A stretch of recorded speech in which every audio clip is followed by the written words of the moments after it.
Good morning students. आप सभी का government college Suratgarh BSc third year mathematics की क्लास में हार्दिक स्वागत है। डियर स्टूडेंट्स, आज हम मैट्रिक्स स्पेस में एक नया topic convergence and continuous function अभी सरण एवं सतत फलन प्रारंभ कर रहे हैं।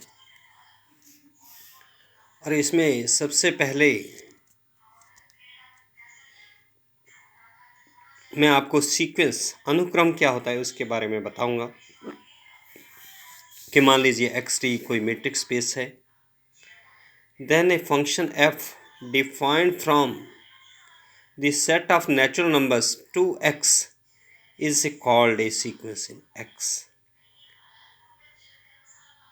यानी कि सेट ऑफ नेचुरल नंबर से x के ऊपर परिभाषित जो फलन होगा प्राकृतिक संख्याओं के समुच्चय से x के ऊपर परिभाषित जो फलन होगा उसी को हम अनुक्रम कहते हैं। इसे हम xn या करली ब्रैकेट xn या इस तरीके के सिंबल से वेरियस एनो नेचुरल नंबर रिप्रेजेंट करते हैं। तो करली ब्रैकेट xn का मतलब x1 x2 x3 and dash dash dash. ये आपने समेशन xn पढ़ा है, वो सम ऑफ नंबर्स होता था x1 plus x2 plus n, ये उससे डिफरेंट है। दूसरी डेफिनेशन मेरी सब सीक्वेंस उपानुक्रम कि मान लीजिए एक्स टी कोई मैट्रिक्स स्पेस है and xn where n is any natural number is a sequence, let n के be a strictly increasing निरंतर वर्तमान sequence in n, then xnk is called subsequence of xn। पहले मैं वर्तमान और strictly निरंतर वर्तमान को डिफाइन करना चाहूँगा कि वर्तमान यानी कि इंक्रीजिंग क्या होता है कि if x is less than y, x का मान y से छोटा है लेकिन F x is either less than और इक्वल टू एफ वाई, तो हम कहते हैं कि फंक्शन इज़ इंक्रीजिंग, इंक्रीज हो रहा है।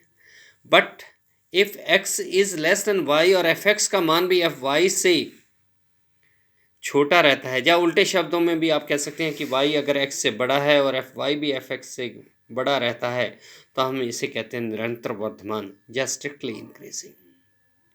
तो मैंने कहा कि एक्स टी कोई मैट्रिक्स स्पेस है, एक्स एन यहाँ एन कोई नेचुरल नंबर है, एक सीक्वेंस है, एन के strictly increasing sequence in an है, तो जो एक्स एन के है इसे हम कहते हैं एक्स एन का सब सीक्वेंस। मैंने एग्जाम्पल से बिल्कुल क्लियर हो रहा है, आपके पास एक सीक्वेंस लिखा है 1/2, 1 means 1/1, 1/2, 1/3, 1/4, 1/5 and dash dash dash कोई सीक्वेंस है, इसे आप रिप्रेजेंट कर सकते हैं 1/n से।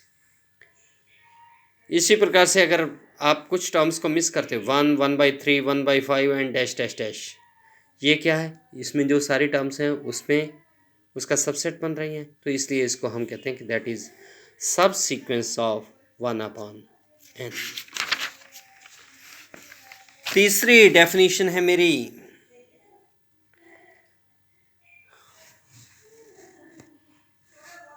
कन्वर्जेंट सीक्वेंस, अभिसारी अनुक्रम। कि मान लीजिए एक्स टी कोई मैट्रिक्स स्पेस है, किसी sequence x N is said to be convergent to a point x if for every epsilon greater than 0 there exist n natural number n0 such that dx(n, x) is less than epsilon. कि अगर x t कोई matrix space है तो हम अनुक्रम x N को कहते हैं कि यह किसी बिंदु x की ओर अभिसारी है यदि आपके पास कोई धनात्मक संख्या एप्सिलॉन विद्यमान हो कि n के प्रत्येक प्राकृतिक संख्या के लिए n0 के लिए distance between xn, x is less than epsilon. या इसे आप कह सकते हैं xn belongs to open sphere S epsilon comma x, यानी कि अगर एक्स एन किसी ओपन स्फीयर में विद्यमान है तो हम कहते हैं कि जो सीक्वेंस है that is convergent two point S. या इसे आप दूसरे शब्दों में भी कह सकते हैं d x n comma x is less than epsilon means limit of d x n comma x when n tends to infinity is equal to 0। और अगर limit of x n n tends to infinity is equal to x बन जाए तो हम कहते हैं then x is called limit point of the sequence.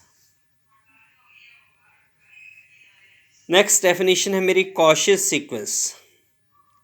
मान लीजिए एक्स टी कोई मीट्रिक स्पेस है, x N is any sequence in x, तो हम इस सीक्वेंस को कॉशियस सीक्वेंस कहते हैं अगर प्रत्येक धनात्मक संख्या एप्सिलॉन के लिए आपके पास कोई इस प्रकार नेचुरल नंबर विद्यमान हो कि D X M comma X N is less than epsilon where N is greater than और इक्वल टू एन 0, या modulus of X M minus X N is less than epsilon where M and N are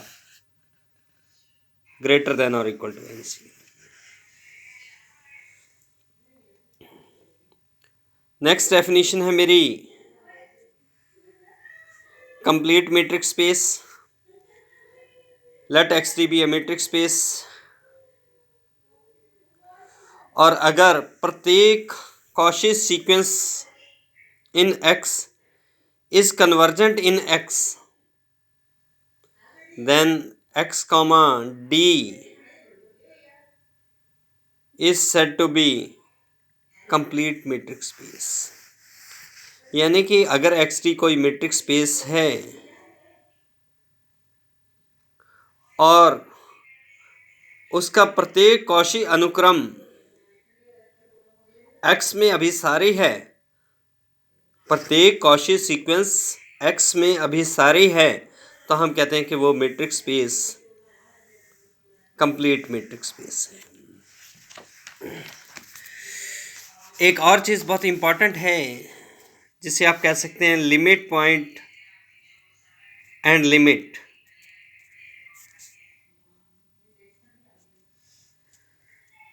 difference between सीमा बिंदु and सीमा, कि मान लीजिए आपके पास एक sequence है 1,1 जिसका प्रत्येक अवयव 1 है, तो इसमें अगर हम 1 की लिमिट लें तो वो क्या रहती है 1, तो इसका मतलब लिमिट ऑफ एक्स एन, क्योंकि x1 भी 1 है, x2 भी 1 है, x3 भी 1 है, तो xn when n approaches infinity तो उसका मान क्या रहता है 1 ही रहता है, that is equal to x। तो इसका मतलब limit of the sequence is 1। तो इसलिए इसको अगर हम सेट फॉर्मेट में करली ब्रैकेट में लिखना चाहें तो क्योंकि प्रत्येक अवयव क्या है 1 ही है, तो बिकॉज 1 इज फाइनाइट तो limit point limit of the sequence is 1। लेकिन क्योंकि ये जो करली ब्रैकेट है ये एक परिमित है तो इसलिए limit point of this sequence does not exist.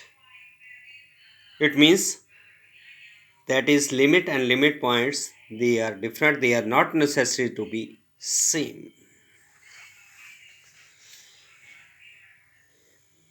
एक थ्योरम है, if a convergent sequence in a metric space has infinitely distinct points then this limit is a limit point the set of points of the sequence, limit point of the set of points of the sequence, कि किसी दूरिक समष्टि में एक अभिसारी अनुक्रम के अनंत भिन्न भिन्न बिंदु हैं तो अनुक्रम की सीमा अनुक्रम के बिंदुओं की समुच्चय की सीमा बिंदु भी होगी।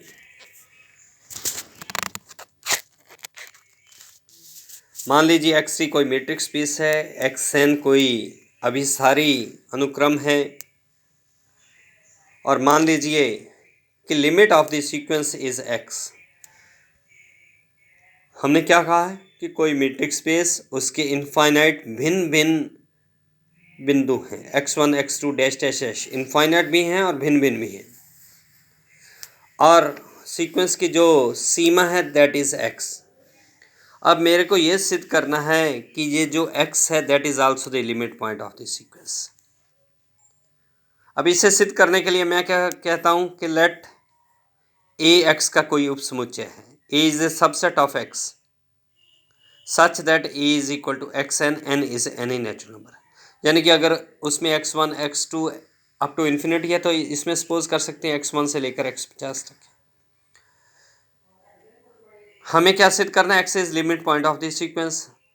तो ये जो है ये उसका सबसेट है, तो इसलिए हम यहाँ सिद्ध करना चाहते हैं कि x is the limit point of a also. अब इसे सिद्ध करने के लिए मैं उल्टा मानता हूँ कि as a contradiction let x is not the limit point of a। तो अगर ये लिमिट पॉइंट नहीं है तो लिमिट पॉइंट की डेफिनेशन मैंने आपको पहले बताई हुई है पिछले चैप्टर में कि किसी ओपन स्फीयर जिसको x को सेंटर मानकर r रेडियस हो तो s epsilon comma x minus x intersection a should be equal to 5।